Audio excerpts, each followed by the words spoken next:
বাংলাদেশের রাজনীতিতে জোট মানে একটাই কথা, নিজে ছোট কিন্তু ভোট চাই বড়দের প্রতীকে। কিন্তু এবার সেই প্রতীক ভিক্ষা বন্ধ করতে হাইকোর্ট বলল, জোট করবেন করুন, কিন্তু ভোট চান নিজের প্রতীকে। অর্থাৎ জোটের নামে লুকোচুরি নয়, সুবিধাবাদ নয়, অন্যের প্রতীকে ভোট সওদা নয়। বাংলাদেশের ছোট ছোট দলগুলোর একটা ঐতিহ্য আছে, নিজস্ব ভোট ব্যাংক নেই তো কি হয়েছে, জোটে ঢুকলেই বড় দলের প্রতীকে চড়ে এমপি হওয়ার দারুণ সুযোগ। কিন্তু হাইকোর্ট বলে দিল, রাজনীতি করতে হলে নিজের নাম আর প্রতীক নিয়ে জনগণের সামনে দাঁড়াও। 1 ডিসেম্বর জোটবদ্ধ নির্বাচনেও নিজস্ব প্রতীক ব্যবহারের বিধান কেন বাতিল করা হবে না, এই প্রশ্নে রুল দিয়েছিল হাইকোর্ট। বৃহস্পতিবার হাইকোর্ট সেই রুল খারিজ করে দিল।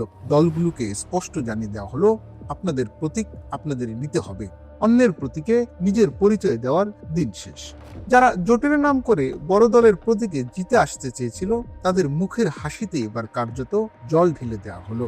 বিএনপি আগেই আপত্তি জানিয়েছিল, এতে জোট ভেঙে যাবে। জামায়াতও বলেছিল সরকার হয়তো বিধানটি বাদ দেবে, কিন্তু শেষ পর্যন্ত সরকার রেখেই দিল।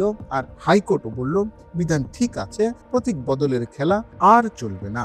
এই রায়ের পর জোটের রাজনীতিতে কৌশলের মাঠে বড়সড় ধাক্কা লাগলো। জোটবদ্ধ মানে আর এক প্রতীক নয়, এখন সবাইকে নিজের বাড়ির নাম ফলকটাও জনগণকে দেখাতে হবে।